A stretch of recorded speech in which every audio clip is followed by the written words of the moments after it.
Yuk jadi bagian dari dakwah kami. Dukung operasional dakwah dan sosial kami, raih pahala amal jariah yang terus mengalir sampai hari kiamat.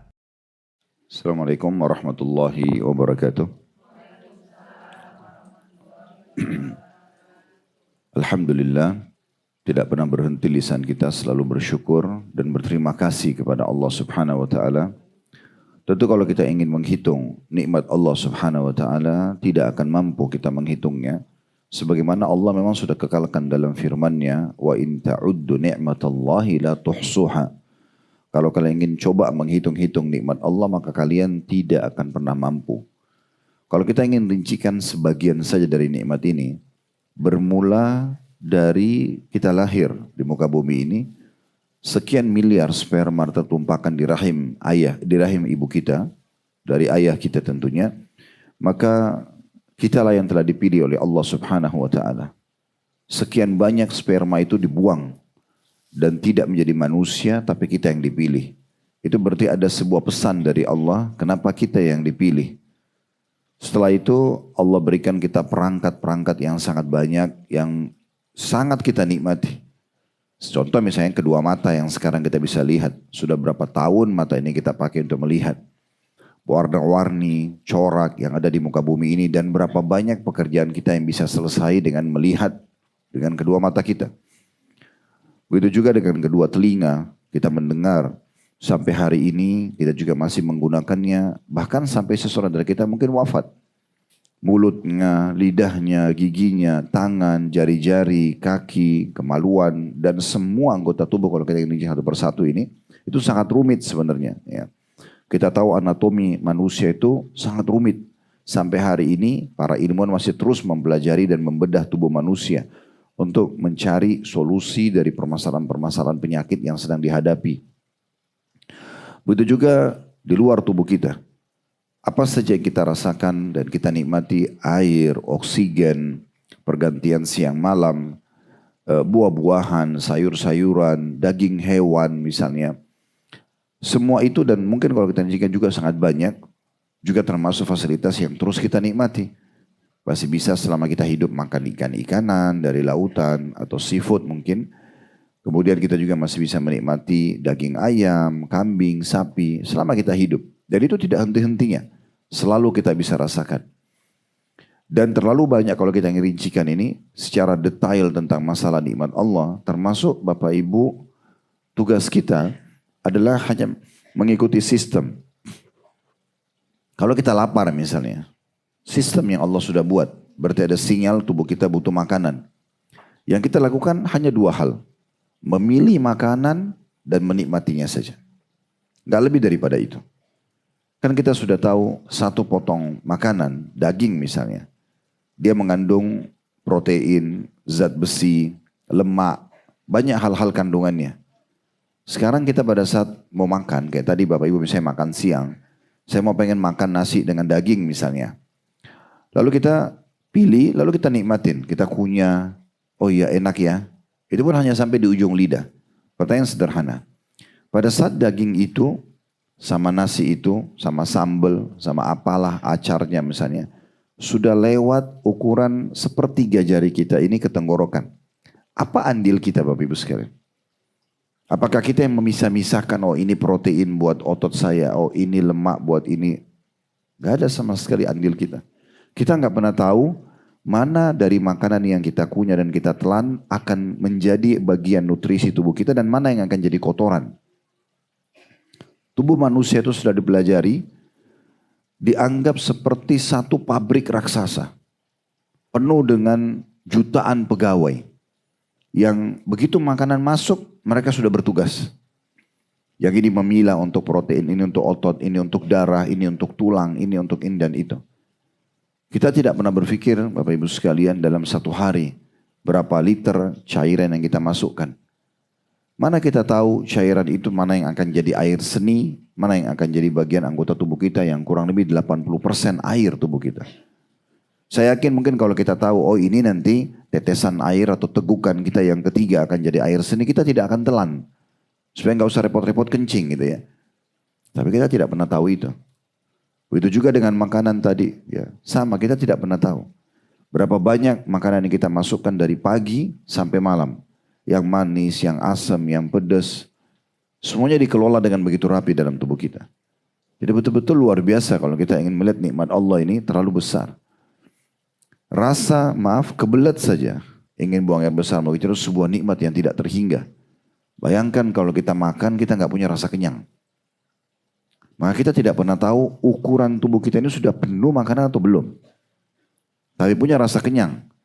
Rasa kebelet mau buang air berarti akan dibuang ampas daripada makanan dan minuman yang tidak dibutuhkan. Kalau kita tidak punya rasa kebelet itu kira-kira seperti apa? Bukankah dia akan membusuk di tubuh kita? Atau kita mungkin buang air besar mungkin kecil di jalanan. Karena kita tidak punya rasa itu. Perasaan juga ingin berhenti. Oh udah selesai nih, saya buang air besar atau buang kecilnya. Itu juga nikmat yang besar. Kalau nggak punya perasaan itu kira-kira berapa lama kita akan duduk di kamar mandi. Karena kita nggak tahu ini sudah selesai atau belum. Dan sekian banyak kalau kita ingin rincikan nikmat Allah subhanahu wa ta'ala. Begitu juga Allah pilih kita di antara semua manusia setelah lahir dan semua tadi perangkat-perangkat yang sempurna itu. Allah tambah lagi dengan nikmat yang paling besar yaitu panduan hidup. Itulah Islam. Tidak semua manusia Bapak Ibu sekalian kenal siapa Tuhannya Allah. Tidak tahu bagaimana cara berdoa. Tidak tahu bagaimana cara ibadah. Tidak tahu mana makanan, minuman, pakaian, pendapatan, pergaulan yang boleh dan tidak boleh. Sebagai orang yang beriman kita sudah tahu mana halal dan mana haram. Orang-orang beriman, kalau mau ditanya tentang kisah manusia yang awal, dengan sederhana dia jawab Nabi Adam.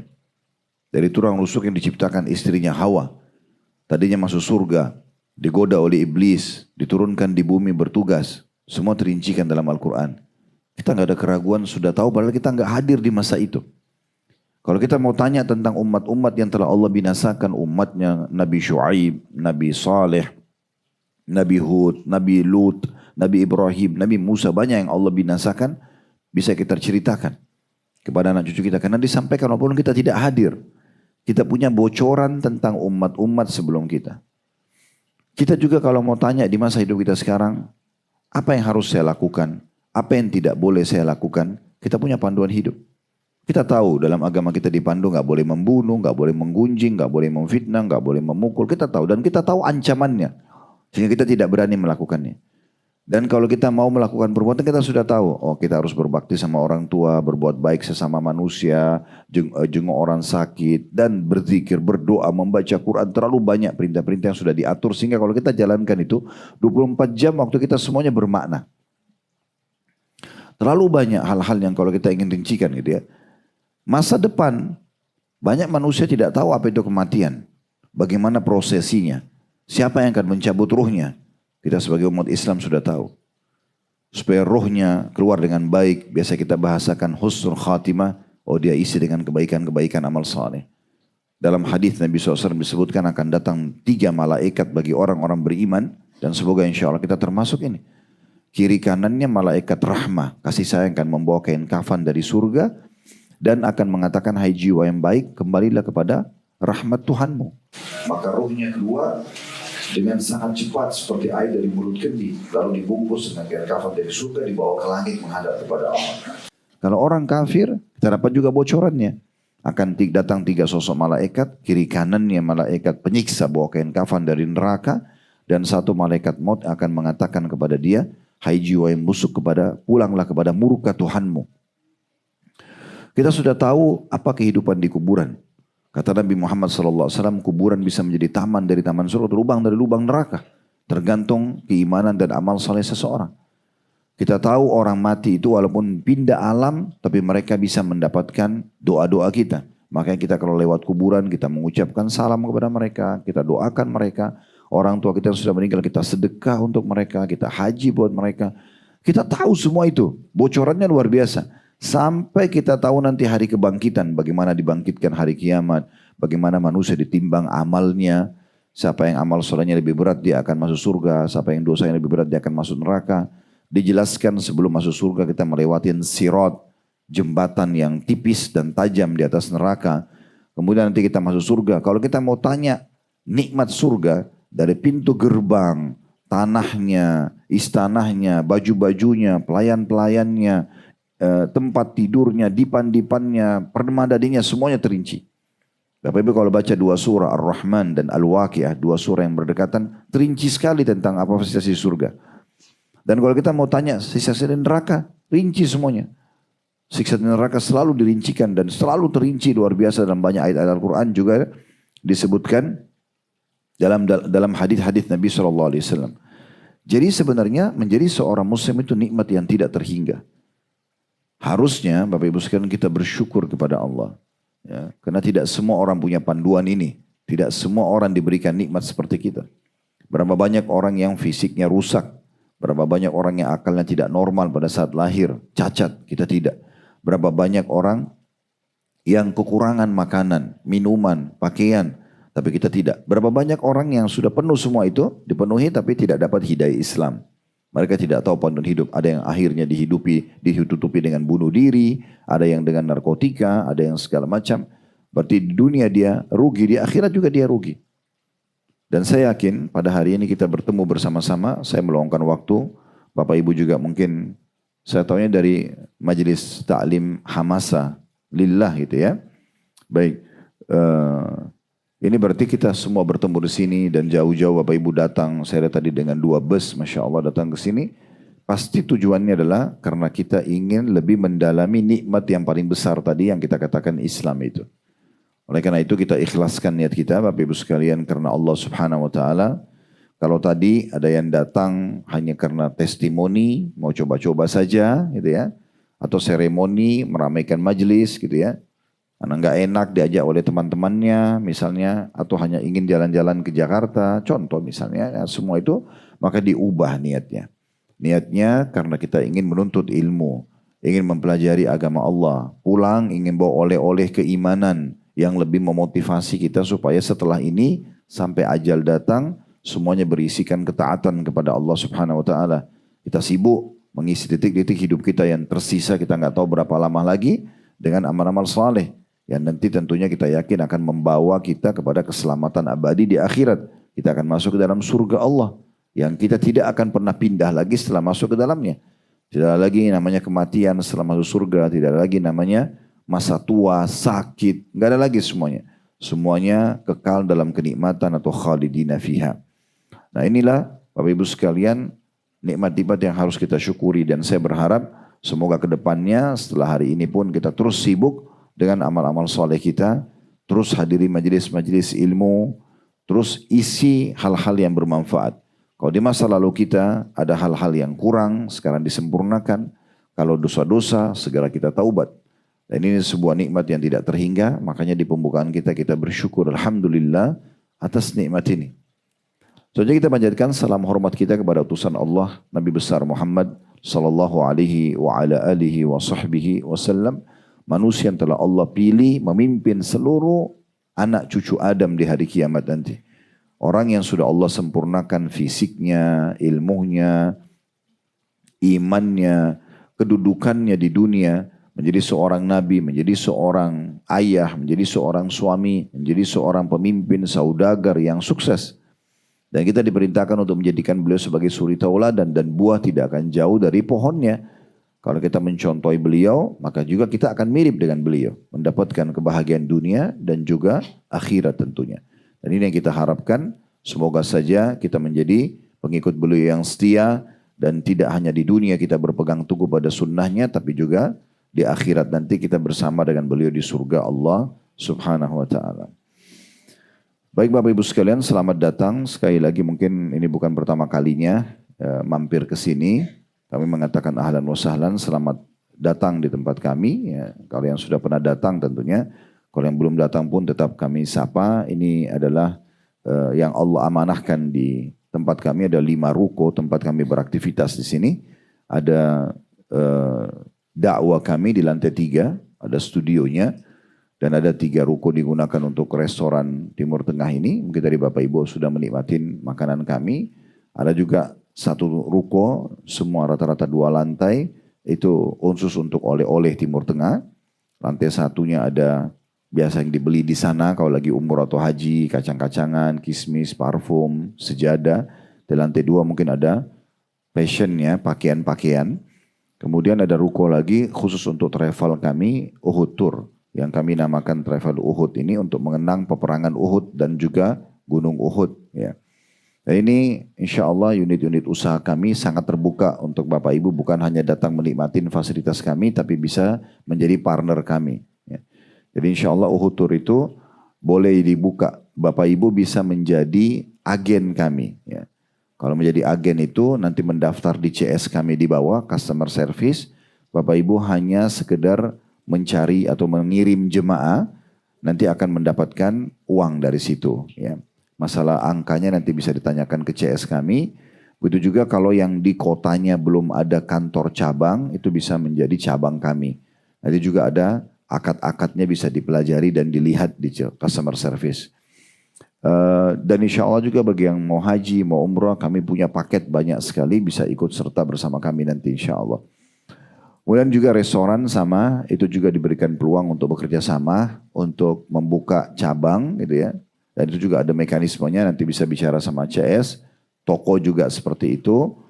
Dan kami juga masih punya unit-unit usaha lain seperti ada Mawaddah Indonesia, itu kalau kita bisa bahasakan sederhana sih biro jodoh ya. Dia lebih kepada ta'aruf islami. Dan di dalamnya juga ada wedding organizer. Jadi cara atau mungkin tepatnya sih untuk melayani Bapak Ibu kalau mau acara pernikahan. Ya. Di restoran ini pun biasanya hampir setiap pekan ada saja acara-acara pernikahan. Ya, di blok semua restoran 3 lantai ini sampai ke atas. Ya, atau maaf 3 ruko ini. Itu kemudian nanti ditutup dan dibuat acara perkawinan biasanya. Atau kalau di tempat lain juga kami punya relasi-relasi yang akan bisa dilakukan gitu ya. Atau dikerjasamakan. Dan juga sekian banyak sebenarnya hal-hal yang bisa kita kerjasamakan. Ini kami buka peluang untuk itu Bapak Ibu sekalian. Baik, kita akan membahas tema karena kita baru saja melewatin bulan suci, bulan mulia, bulan Ramadan. Kalau kita pikir Bapak Ibu sekalian, setiap tahun kita lewatin Ramadan. Anggaplah di sini yang hadir misalnya kalau ada yang masih umur 30 tahun berarti sudah 30 tahun dia lalui walaupun dari masa dia bayi lah. Atau kita anggap dari mulai balik. Kalaupun dari balik berarti 30 tahun berarti sudah anggap dia balik di 15 tahun berarti sudah 15 kali dia hadiri Ramadan. Itu kalau umur 30. Kalau yang 40 berarti bertambah, 50 berarti bertambah, 60 berarti bertambah. Pertanyaan sederhana Bapak Ibu sekalian. Kenapa bulan Ramadan ini tidak membawa pada perubahan buat kita. Sebagai contoh misalnya, setelah Lebaran, mulai kembali mayoritas umat Islam seperti orang yang malas lagi untuk puasa. Sudah tidak lagi berpikir mengejar keutamaan ibadah kepada Allah seperti dia mengejar di Ramadan. Contoh misalnya membuka puasakan orang. Banyak orang yang puasa Senin Kamis, banyak orang yang puasa 6 hari Syawal, banyak masjid-masjid yang menyiapkan fasilitas tetap buka puasa, atau kita sendiri masih bisa memberikan dan melis di grup kita saja siapa yang sedang puasa dan kita bisa memberikan kepada mereka buka puasa, misal untuk meraih keutamaan membuka puasakan orang. Karena ibadah-ibadah sunnah pun perintah Allah dan tetap pahalanya besar, walaupun memang tidak sebesar Ramadan. Berapa banyak orang muslim ya, pada saat Ramadan sibuk membaca Al-Quran, tapi selepas Ramadan sudah tidak lagi menyentuh Al-Quran. Tidak lagi ada program mengkhatamnya. Berapa banyak muslimah di bulan Ramadan tutup aurat, setelah Idul Fitri, kemudian mereka membuka auratnya. Dan sekian banyaklah kalau kita ingin rincikan ibadah ini. Padahal sebenarnya bulan Ramadan Allah jadikan buat kita setahun sekali Bapak Ibu sekalian. Bukan hanya sekedar meramaikan puasa, bukan hanya sekedar meramaikan sholat tarawih di masjid, tapi memang lebih kepada individu kita. Allah mau kita secara pribadi setiap tahun itu mencas iman kita, menjadi orang yang lebih bertakwa, lebih patuh, lebih tunduk kepada Allah. Jadi Ramadan yang kemarin baru lewat ini, itu sebenarnya tujuan utamanya agar Bapak Ibu punya bekal 11 bulan ke depan, mulai bulan Syawal ini, terus Dzulqa'dah, Dzulhijjah, Muharram, Safar, Rabiul Awal, Rabiul Tsani, Jumadil Ula, Jumadil Tsani, Rajab, Sya'ban. Ya, 11 bulan ini sampai Ramadan akan datang. itu Bapak Ibu punya bekal ibadahnya lebih bagus dari sebelumnya. Lebih bertakwa, lebih takut kepada Allah untuk mengerjakan dosa-dosa. Nah itu sebenarnya tujuannya. Sayang sekali banyak umat Islam selepas Idul Fitri begini, mereka seperti meninggalkan semua perangkat ibadahnya di Ramadan kemarin. Ya udahlah, itu sudah lewat di Ramadan. Dan lisannya di saat Idul Fitri kemarin bilang Alhamdulillah, tapi Alhamdulillah ini salah tempat. Karena Alhamdulillah seperti orang yang lepas dari penjara ibadah. Alhamdulillah tidak lagi puasa. Tidak lagi harus tutup aurat. Tidak harus lagi menjaga diri dari yang diharamkan oleh Allah Subhanahu wa taala. Tidak perlu lagi sholat malam. Ya, tidak perlu lagi puasa-puasa, apalagi sahur dan seterusnya. Tidak perlu semuanya. Dan itu betul-betul ditinggalkan. Persentase yang tertinggal dari ibadah itu sangat kecil. Itu sayang sekali. Harusnya kita kemarin, ini mumpung kita masih panas, kalau mesin itu masih panas mesinnya ya. Udah dipanasin, tinggal injak gas kita jalan. Sebenarnya harusnya lisan kita kemarin Idul Fitri dan sampai hari ini pun kita selalu mengatakan Alhamdulillah. Alhamdulillah tepat sasaran karena saya siap untuk mengamalkan ilmu Ramadan. Sekarang saya siap untuk puasa sunnah, sekarang saya siap untuk sholat malam, sekarang saya siap untuk selalu menghatam Al-Quran. Terus begitu. Dan kita harus paksakan diri. Ramadan kemarin itu kita dipaksakan Bapak Ibu sekalian. Mau gak mau kita puasa. Selama 30 hari non-stop. Harusnya sekarang ini kita sudah terbiasa puasa itu. Kenapa masih jebol ya tidak puasa Senin Kamis? Kenapa masih ada yang belum puasa 6 hari Syawal? Apa alasannya ditunda? Kenapa yang masih punya utang ditunda-tunda untuk dibayar? Padahal mumpung tubuhnya masih terbiasa. Kalau dia biarkan, lama-lama nanti tubuhnya sudah adaptasi untuk tidak puasa. Berat lagi puasa. Gitu kan? Sholat tarawih itu sama dengan qiyamul lail, sama dengan tahajud, sama dengan qiyam Ramadan, sama. Namanya saja beda. Tapi sama-sama sholat malam. Cuma kalau Ramadan dikatakan tarawih artinya santai karena dikerjakan habis ba'diyah isya langsung. Oke, sekarang sudah tidak ada tarawih di masjid Ustaz. Bagaimana yang saya harus lakukan? Ibu dan bapak sholat malam, tahajud. Ya, di mana Nabi SAW titip pesan gitu ya. Jangan tinggalkan sholat malam itu karena itu kebiasaan orang-orang saleh sebelum kalian. Gitu. Nah, karena kemarin tarawih dikerjakan setelah ba'diyah isya sekarang sudah tidak ada dan kemarin berjamaah di masjid sekarang sudah tidak ada. Bagaimana caranya supaya tetap saya lakukan? Bukankah Bapak Ibu sudah dibiasakan selama sebulan juga bangun sahur? Sahur itu kan waktu tahajud. Umumnya kalau saya tanya jemaah, berapa jam sebelum sahur sebelum subuh Anda bangun? Umumnya orang bilang 1 jam. Gitu. Umumnya gitu ya. Mungkin ibu-ibu ada yang bangun 2 jam sebelumnya karena mau masak segala macam. Tapi umumnya itu. Nah kita sudah 1 bulan dibiasakan bangun jam-jam ini. Ini jam waktu mustajab doa. Andai saja Bapak Ibu sekalian presiden kita, langsung saja kita ke orang nomor 1 di Indonesia. Mengatakan Bapak Ibu yang punya hajat apapun mau disampaikan ke saya selaku presiden. Boleh datang ke Istana Merdeka jam 2 malam. Jam 3 malam. Kira-kira Bapak Ibu mau sia-siakan gak itu? Pasti Bapak Ibu mungkin malam itu begadang. Pakai baju terbaik, sudah persiapkan kira-kira apa yang mau disampaikan ke presiden. Padahal presiden ini manusia biasa, paling dia bisa penuhi 1-2 hajat kita. Apalagi kalau seluruh masyarakat Indonesia. Tapi Allah Subhanahu wa taala sebagai pencipta alam semesta ini, itu hadir setiap saat dengan kita. Dan di malam hari itu, kalau tertinggal sepertiga malam, ya kurang lebih 2-3 jam sebelum subuh, itu Allah turun ke langit bumi. Bertanya bahkan kepada para malaikat, ada enggak hamba-hambaku yang minta saya kasih? Ada yang punya hajat saya penuhi? Ada enggak yang mohon maaf saya maafkan? Ini pelatihan yang luar biasa. Bulan Ramadan saya melihat Bapak Ibu sekalian adalah bulan yang sangat mulia, yang tidak bisa kita lupakan di benak kita. Dan jangan mengikuti bisikan syaitan untuk melupakannya.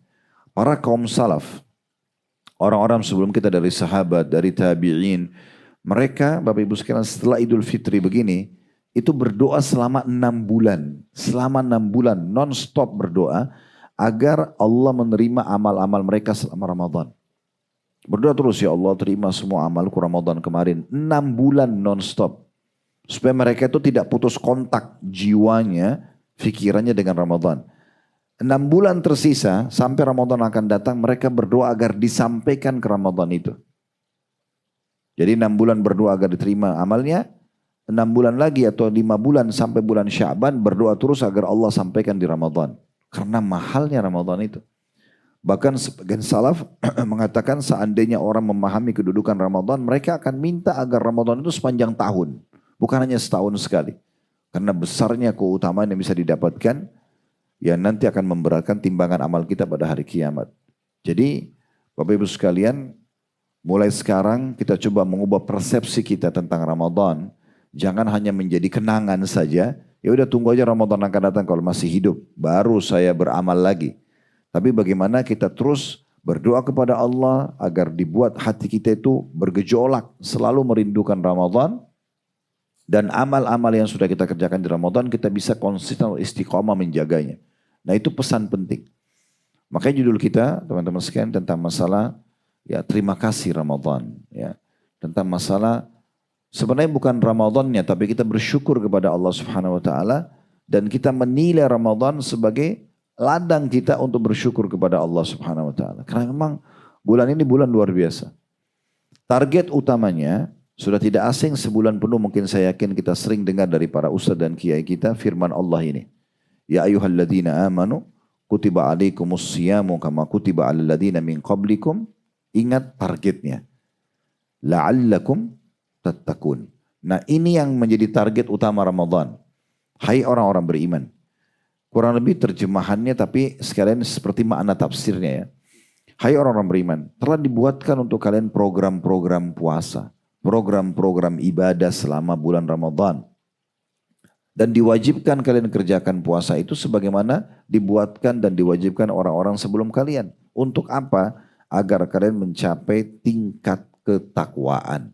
Supaya kita lebih patuh kepada Allah.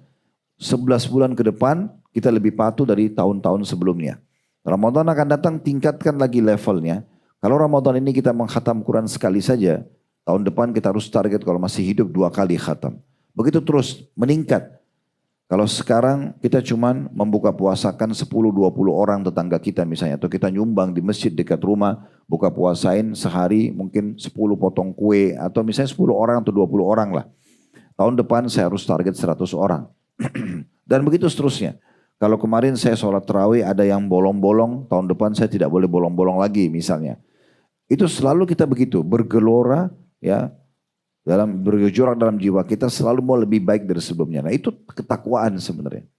Allah Subhanahu Wa Taala ingin memunculkan di hati setiap orang-orang beriman di bulan Ramadan rasa kenal lebih dekat kepada Allah, menikmati ibadah-ibadah itu.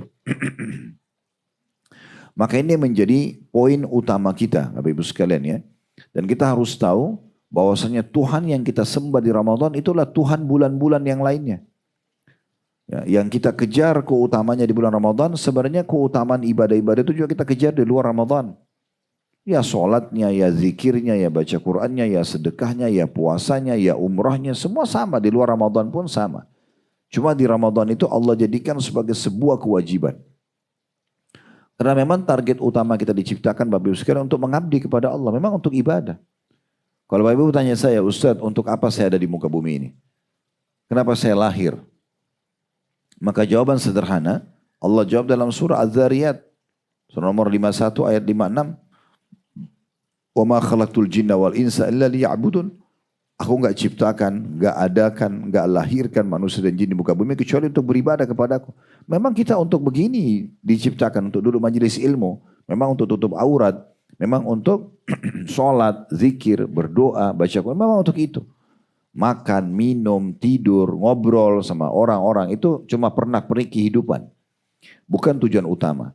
Kalau orang belum paham ini, maka dia kadang-kadang meninggalkan sholat hanya karena ngobrol sama orang.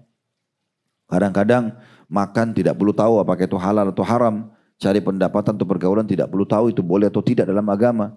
Tapi kalau orang faham tujuan dia diciptakan maka dia akan lebih hati-hati. Dan kita harus menyembah Allah ini tunduk kepadanya sampai kita wafat. Kalau mau selamat maka kita harus menunggu Allah sampai wafat. Itu yang Allah sebutkan di dalam surah Al-Hijr surah nomor 15 ayat 99. Wa'bud rabbaka hatta ya'tiyakal yakin. Sembah Tuhanmu. Tunduk kepadanya, beribadah kepadanya sampai datang kepadamu kematian. Orang yang akan sangat bahagia di hari kiamat nanti adalah orang yang sibuk dengan ibadah semasa hidupnya. Dan orang yang sangat menyesal nanti pada hari kiamat justru orang-orang yang banyak membuang-buang waktu dan tidak mengisi dengan ibadah. Kita sudah tidak asing dengan surah Al-Asr. Wal Asr, demi waktu kalian kata Allah. Allah bersumpah dengan namanya sendiri, demi waktu kalian yang sangat terbatas di dunia. Innal insana lafi khusr. Pastikan manusia banyak yang rugi, menyesal. Kecuali siapa? Illa alladhina amanu wa amilus salihat. Kecuali orang yang sibuk dengan keimanan dan amal solehnya. Wa tawasaw bil haqq, saling mewasiatkan kebenaran ini. Wa tawasaw bis sabr, saling mewasiatkan, ingatkan suami, istri, orang tua, anak, teman sama teman, tetangga sama tetangga, muslim dengan muslim, agar bersabar sampai ajal datang. Itu makna surah Al-Asr. Makanya para sahabat ridwanullahi alaihim, mereka kalau bertemu Bapak Ibu sekalian, walaupun hanya ketemu sholat, mau bubar sholat dari masjid, misalnya mau ke rumah masing-masing, mereka tetap saling memegang tangan sambil mengatakan ta'al nu'minu sa'ah. Ayo kita tambah iman kita saat, walaupun mereka hanya saling mengingatkan surah Al-Asr.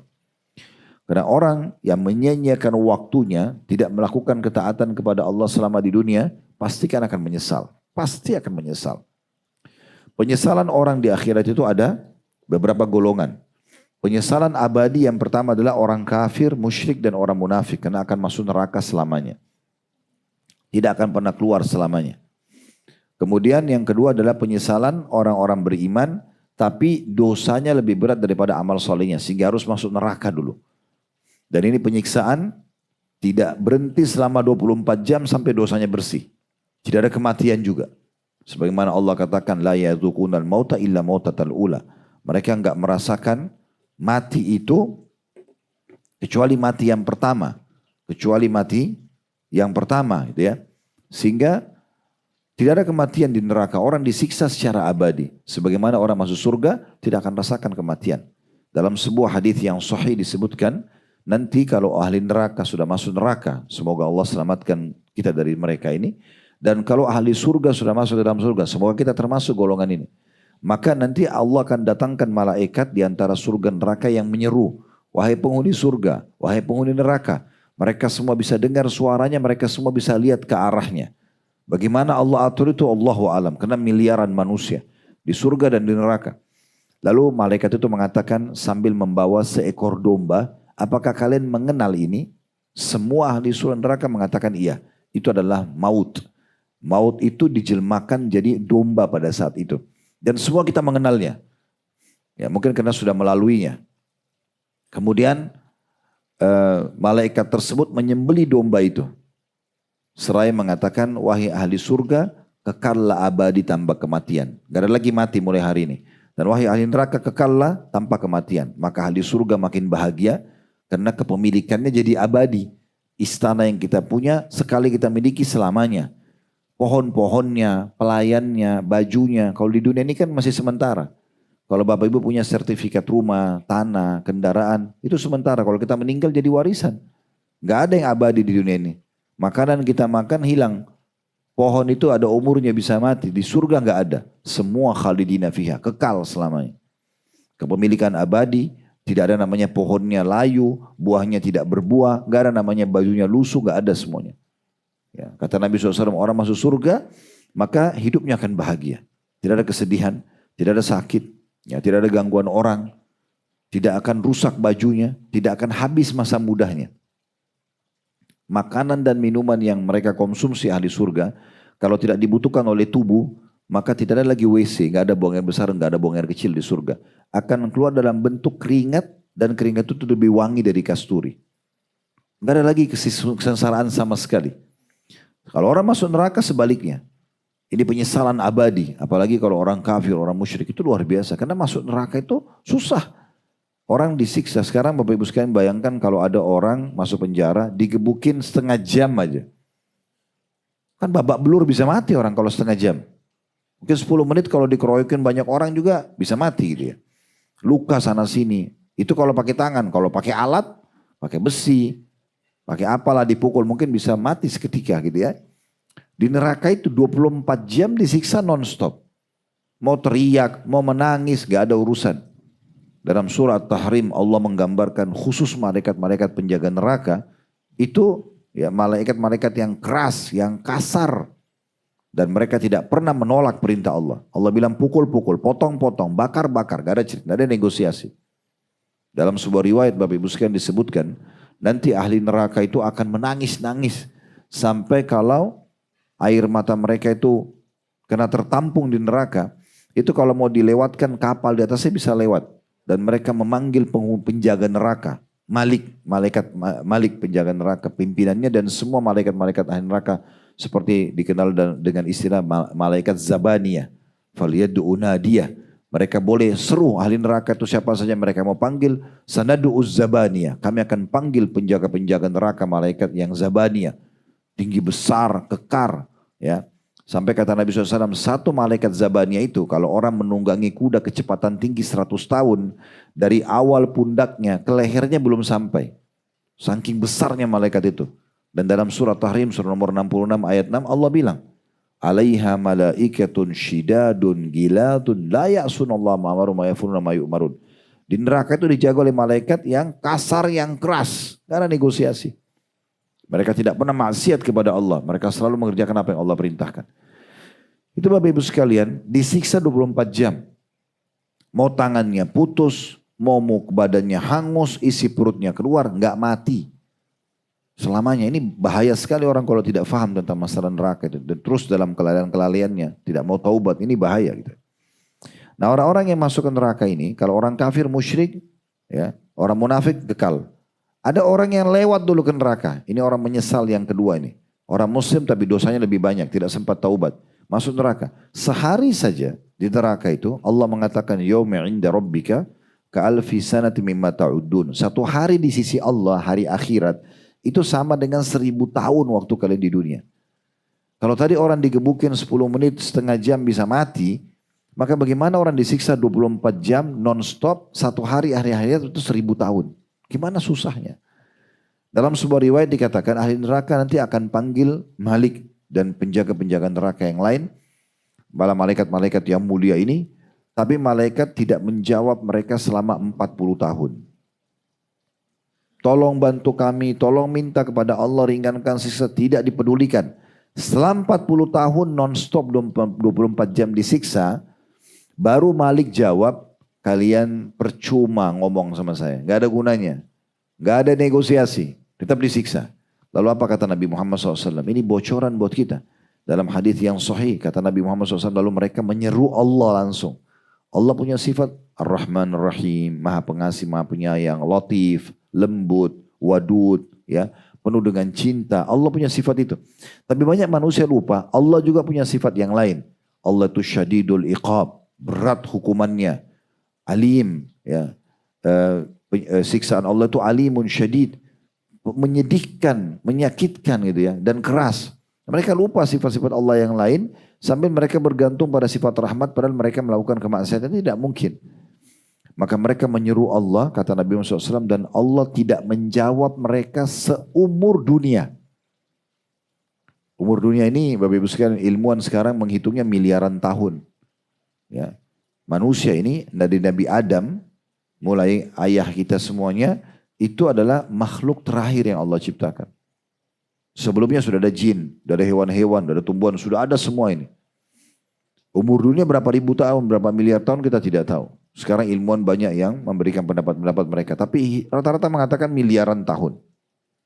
Ratusan miliaran tahun yang lalu dan seterusnya. Kalau seumur itu di neraka, bayangkan Allah nggak jawab. Disiksa 24 jam non-stop. Setelah itu pun, setelah seumur dunia Allah jawab. Ya. Allah mengatakan dalam surah Al-Mu'minun, dijelaskan masalah itu. Ya. Tinggallah kalian di dalamnya dalam kondisi kalian terhindar dan wala tukallimun, dan jangan pernah kalian bicara dengan saya. Allah nggak mau aja bicara. Maka pada saat itu mereka pun menangis akhirnya, sampai kata Nabi Muhammad SAW, air mata mereka itu berganti dengan darah. Itu kondisinya Bapak Ibu sekalian. Ya. Ini baru sebagian kecil yang kami sampaikan tentang masalah penyesalan orang nanti hari kiamat. Ramadan datang mengingatkan kita, ayo ibadah, ini ibadah ini punya kenikmatan loh. Di dunia kamu dapat kenikmatan, enak itu orang puasa, terbukti pada saat buka puasa kita senang, kita gembira. Gak ada orang mati karena puasa kecuali ajalnya datang. Di masa kita sekarang bahkan ada Program-program yang biasa Bapak Ibu dengarkan, fasting, puasa dalam bahasa Inggris. Banyak istilah sebelumnya. Ada yang sekian jam puasa, ada yang sampai belasan jam. Ada yang sampai anjuran puasa orang kalau sekarang penelitian terakhir, itu orang kalau kena kanker tumor puasa sampai 72 jam. Sekian hari dia puasa, itu nanti kalau tubuhnya nggak masuk makanan, tubuhnya itu akan menghancurkan tumor dan kanker itu sendiri. Itu survei penelitian terakhir gitu. Berarti puasa itu sehat banget.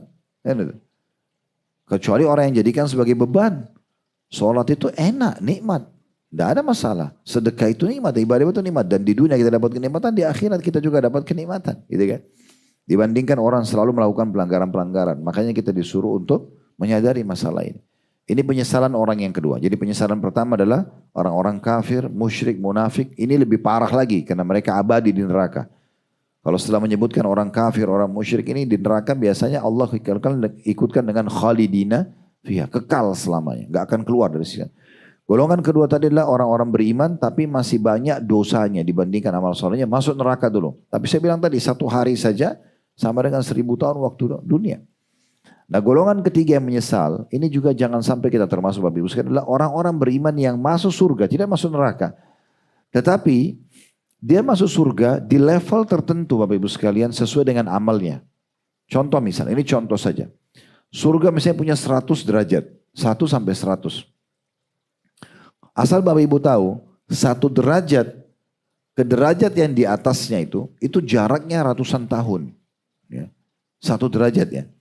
Begitu disebutkan dalam hadis yang sahih. Baik, sekarang kalau Bapak Ibu misalnya dengan amal soleh yang sekarang Bapak Ibu lakukan, contoh, derajat 1 sampai derajat 100 itu Bapak Ibu sampai ke derajat 30, misal. Karena selama ini jaga sholat 5 waktu, misalnya tutup aurat, misalnya hati-hati dari pendapatan haram, anggaplah amal ini karena kita masih campur baur dengan pelanggaran dan kelalaian, kita dapat level 30. Tidak masuk neraka, tapi masuk surga. Tapi di saat dia masuk surga, dia akan nyesal. Kenapa dia nyesal? Karena nanti dia lihat teman-temannya itu ada di derajat nomor 40. Ada yang nomor 50, ada yang 55, ada yang 70, ada yang 80. Yang sebenarnya dia bisa sampai itu di situ. Masalahnya hanya temannya rajin, dia malas. Cuma nggak bisa lagi diperbaiki. Tetap dia nikmatin istana di surga, tapi ada penyesalan. Kenapa dulu saya kalau puasa Senin Kamis, saya pasti dapat itu juga sama dengan teman saya. Oh kalau saya dulu puasa 6 hari Syawal, oh saya dulu khatam Quran, atau saya sedekah, atau saya gini, saya kan sama dia. Tapi udah nggak bisa diperbaikin. Itu akan ada penyesalan itu. Mumpung Bapak Ibu Allah perdengarkan siang ini, baik teman-teman yang offline seperti hadir, ataupun yang online tentunya, maka ini harus dipikirkan baik-baik. Saya pun merenungi itu tentunya. Bukan hanya sekedar mengucapkan. Kadang-kadang kalau saya ingat lagi ini, saya coba lebih semangat lagi untuk menjaga. Karena bahaya sekali gitu. Ya. Sekali luput dari kita misalnya, tadi subuh misalnya ada orang yang tidak sholat tepat waktu. Kira-kira saya tanya Bapak Ibu sekalian, dia masih bisa perbaiki nggak? Contoh misalnya dia tidur kebablasan bangun jam 6 pagi sudah terbit matahari. Kalau dia tidur ada uzurnya ya, boleh dia sholat subuh. Tapi pertanyaan, apakah sama pahalanya dia dengan orang yang sholat pas selesai azan? Gak mungkin, ini awal waktu itu sudah lewat waktunya. Atau ada orang, sekarang kita sudah masuk duhur. Ada orang tadi tidak sholat duha. Duha sholat sunnah, betul memang. Tapi sekarang misalnya, kalau saya sebutkan, Bapak Ibu ada hadis yang berbunyi. Kata Nabi SAW dan Allah berfirman dalam hadis Qudsi, wahai anak Adam, rukuklah untukku 4 rakaat di pagi hari, di waktu duha. Aku akan memenuhi hajatmu pada hari itu. Orang yang sholat duha 4 rakaat, itu dipenuhi semua kebutuhannya hari itu oleh Allah. Contoh misalnya Bapak Ibu, oh saya baru tahu Ustaz. Terus sekarang Bapak Ibu mau kerjaan sholat duha, masih bisa nggak? Kenapa nggak bisa? Karena waktunya sudah lewat. Dan tidak bisa kita perbaikin. Itu masalahnya. Perbedaan nanti derajat kita di surga Bapak Ibu sekalian adalah kejelian seseorang dan kecerdasan memikirkan bagaimana dia tidak luput dari amal soleh. Setiap ada kesempatan dari kedipan mata pun, dari ucapan lisan, jaman tangan yang bisa beramal soleh, amal soleh walaupun sederhana. Walaupun cuma senyum dengan seorang muslim, walaupun hanya memberikan ide. Kata Nabi SAW, jangan kalian pelit-pelit dengan amal soleh walaupun hanya engkau bertemu dengan seorang muslim dalam kondisi tersenyum. Karena itulah amal soleh yang sedang Allah mudahkan buat kita. Peluangnya tidak bisa terulang. Ada orang miskin misalnya minta uang sama Bapak Ibu, tolong bantu saya. Syaitan aja kita negosiasi tuh. Itu kan masih muda, gak usahlah bantu, nanti orang miskin yang lain. Kalau kita ikutin syaitan kita gak akan sedekah. Sekarang Bapak Ibu sekalian, kalau kita mau sedekah lagi, pada saat itu kan ada kesempatan malaikat catat amal soleh, kalau kita bantu orang itu. Sekarang kita lewat nih, kita gak sempat bantu. Kita gak mungkin bisa kembali ke orang yang sama. Iya kalau ada, kalau enggak gimana? Berapa banyak orang yang sudah lewat, dia gak kembali ke jalan yang sama. Saya pernah isi pengajian di Jakarta Timur sini, Jakarta Selatan sini Bapak Ibu sekalian. Habis sholat duha, habis isi taklim sampai azan duhur, jam 10 sampai jam 12 waktu itu. Pas azan kami tutup pengajiannya, saya keluar gitu. Mobil ada saya parkir depan situ, cuman saya keluar mau ke masjid, mau sholat. Ada azan terdengar di masjid dekat situ. Subhanallah di sebelah majlis taklim itu ada satu ibu kelihatan bajunya kotor sekali, minta bantuan, gendong anak. Saya sudah niat mau bantu. Saya pribadi niat mau bantu. Cuma pikiran saya antara bantu ibu ini sekarang atau saya sholat dulu. Karena sudah azan. Saya juga nggak mau kehilangan takbiratul ihram pertama. Mau sholat qobliyah. Mau saf pertama bagi laki-laki keutamanya besar. Mau doa antara azan iqamah yang mustajab. Kan banyak yang kita jangan ketinggalan gitu ya. Karena sekali ketinggalan takbiratul ihram sholat imam. Misalnya kita masuk satu rakaat. Kita nggak bisa perbaiki sampai hari kiamat. Hari itu dicatat. Khalid ini telat satu rakaat misalnya. Tidak bisa kita perbaikin. Waktu itu bergejolak dalam jiwa saya antara bantu dengan saya sholat. Saya bilang sama ibu itu, Bu, saya sholat dulu ya Bu. Pikiran saya ibu itu akan nunggu. Sudah saya sholat segala macam, habis sholat dia saya kembali. Memang ibu-ibu juga di majelis saya sudah banyak yang bubar. Saya kembali, yang ibu tadi minta-minta sudah nggak ada. Waktu itu tiba-tiba muncul Bapak Ibu sekalian perasaan dalam hati saya. Dan sampai hari ini saya terus sesali itu. Sudah nggak ada ibu itu. Saya buru-buru merasa bersalah dengan ibu tadi, saya starter mobil, saya mutar 3 kali saya mutar itu, saya nggak temukan ibu yang sama. Lalu saya berkata dalam diri saya sendiri, Subhanallah, Maha Suci Allah. Khalid berapa lama kau korek uang di kantong untuk beri ke orang miskin ini? Ya kan? Cuma kasih, pergi sholat. Sebenarnya bisa saja. Dan peluang itu nggak terulang. Mungkin kita bisa sedekah ke orang lain, tapi orang ini sudah nggak bisa. Yang tadinya malaikat bisa catat amal itu. Bisa ditangkap pesannya. Jadi Bapak Ibu sekalian, peluang amal soleh itu jangan disia-siakan. Karena catatannya cuma di saat itu. Di Condet ini saya pernah kedatangan tamu, seorang anak muda laki-laki, ngobrol-ngobrol. Kan memang ada durasi waktu sholat berubah ya. Pernah dari jam 12 lewat 10 berubah mundur 12.7, 12.5. Nanti akhirnya sampai setengah 12 siang kadang-kadang kalau di Jakarta itu. Dia mundur pelan-pelan. Saya subhanallah waktu itu tidak ikutin perubahan itu, saya masih berpikir jam 12 lewat 10 gitu kan. Tamu duduk ngobrol sampai 12.10 biasanya terdengar suara azan. Kok nggak ada azan nih? Rupanya mikrofonnya masjid rusak. Saya ajak tamu saya, itu kejadian saya pribadi gitu. Ayo kita sholat akhi, ya kita ke masjid. Pas tiba di masjid, itu penyesalan juga Bapak Ibu sekalian yang kedua yang saya tidak bisa lupakan. Dan itu menjadi cambuk buat saya nggak mau lagi terulang gitu ya. Begitu saya masuk ke masjid, ternyata imamnya sudah sujud rakaat pertama. Saya sudah masuk 1 rakaat. Sambil masuk masjid saya terus muhasab Bapak Ibu sekalian. Ya Allah, gimana caranya kembali dapat pahala supaya malaikat catat takbiratul ihram pertama. Ini abadi loh ini. Khalid ini masbuk 1 rakaat. Tidak bisa kita perbaikin. Tidak bisa kita bilang imam ulangi lagi dong dari awal. Tidak bisa. Mereka sudah catat masbuk. Dan selamanya. Sampai hari kiamat. Coba bayangkan. Itu masalahnya di amal soleh itu. Kalau dosa, kita buat dosa 50 tahun pun taubat Allah masih maafkan. Tapi masalahnya amal soleh yang bedakan nanti derajat kita di surga, itu yang gak bisa terulang. Selalu jadikan Bapak Ibu sekalian, peluang amal soleh depan mata kita, anggap itu amal terakhir kita. Anggap setelah saya sholat duha ini, sholat malam ini, sedekah ini, baca Quran ini, majelis ini saya akan meninggal. Bisa saja, kita nggak tahu. Ya. Berapa banyak orang keluar rumahnya sehat meninggal di jalan? Banyak. Kami pergi umroh bawa jemaah, ada yang berangkat sehat. Sebelum pulang meninggal, subhanallah. Bulan Oktober kemarin ada, rahimahullah sahabat saya Dr. Abdul Aziz dari Makassar meninggal wafat.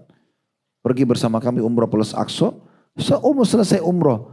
Malamnya masih makan malam sama saya. Besok subuh habis sholat duha sehat, sholat subuh sama saya. Jam 8 pagi saya disampaikan sama tim udah masuk rumah sakit. Jam 10 pagi sudah meninggal. Subhanallah. Ya. Ini sekarang baru Ramadan kemarin kami pulang umrah. Ada satu bapak gak bisa pulang sakit. Masuk rumah sakit. Kemarin saya diberitakan meninggal wafat. Ya. Dikubur di Mekah. Ajal kita nggak pernah tahu. Tapi alhamdulillah sih husnul khatimah, meninggal di sana lagi ibadah gitu ya. Tapi maksudnya berapa banyak orang yang tidak menyadari kalau dia akan meninggal dunia. Jadikan setiap peluang amal soleh, setiap orang minta, tidak usah negosiasi, kasih saja. Tugas kita kalau orang minta, kasih. Bukan negosiasi, masih muda, bohong atau enggak. Bukan itu tuh syaitan semua. Orang minta kasih, kita lebih mulia. Kata Nabi SAW, tangan di atas lebih mulia daripada tangan di bawah yang memberi. Dan dicatat oleh malaikat. Ada kesempatan sholat walaupun 2 rakaat. Sholat malam, bangun menjelang subuh. Walaupun cuma 2 rakaat sholat, walaupun witir 1 rakaat. Itulah peluang yang Allah kasih. Ada kesempatan buka Al-Quran, ada aplikasi Al-Quran. Lewat di HP kita, baca 2-3 ayat. Tidak apa-apa setelah itu jawab WA. Tapi itulah peluang ibadah kita. Jadi harus jeli Bapak Ibu sekalian. Karena ini nanti akan menentukan derajat kita di surga. Ada penyesalan orang ketiga tadi di surga itu, nanti kalau masuk surga, karena dia sebenarnya bisa lihat masuk surga tapi sudah nggak bisa karena dia terlanjur dapat derajat yang ke-30. Nggak bisa lagi pindah. Salah satu makna firman Allah tentang surga khalidina fiha, kekal di dalamnya itu ada 2 maknanya ya. Kekal artinya tidak akan keluar selamanya. Makna yang lain adalah kekal di derajatnya. Dia nggak naik lagi ke yang lain. Nggak bisa lagi kita pindah. Gitu. Nanti kita tinggal nyesal lihat, oh itu teman saya memang di dunia suka sekali ke majelis taklim itu, suka sekali sedekah, ibu itu memang baik banget, bapak itu baik banget. Tapi itu nggak manfaat kalau kita puji dia. Sekarang di surga kita lihat dia, oh dia lebih tinggi. Baru kita bilang, coba saya dulu seperti dia, tapi nggak ada gunanya. Makanya Nabi Muhammad SAW dalam hadis yang sahih Bapak Ibu sekalian, itu pernah sekali beliau jalan bersama para sahabat di malam hari dan langit gemerlapan, banyak bintang-bintang. Biasa kita lihat kalau pertengahan bulan ya, bulan-bulan hijrah itu biasanya gemerlapan bulan purnama gitu ya.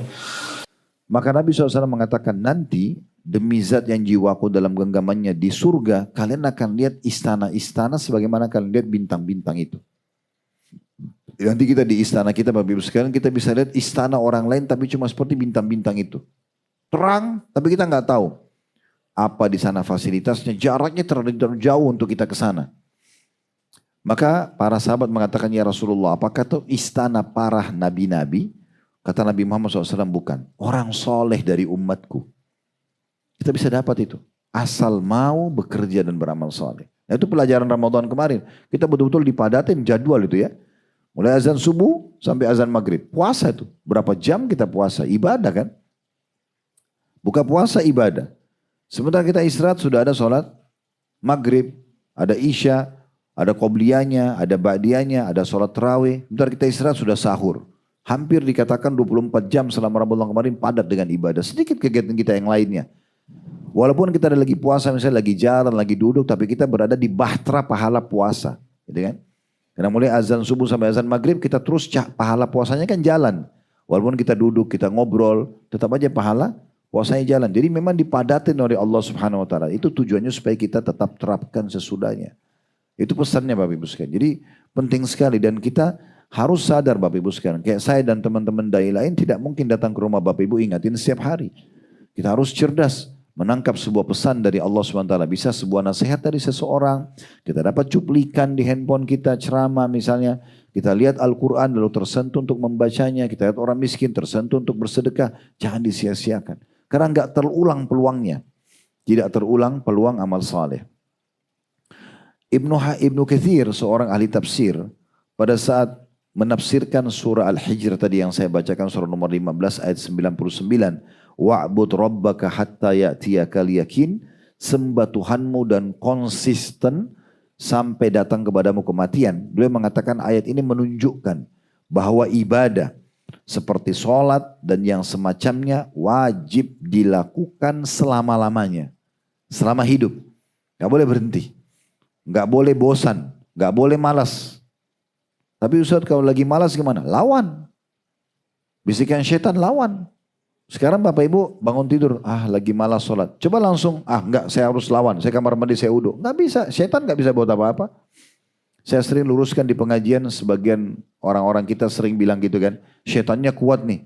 Mana syaitannya kuat? Coba mana buktinya?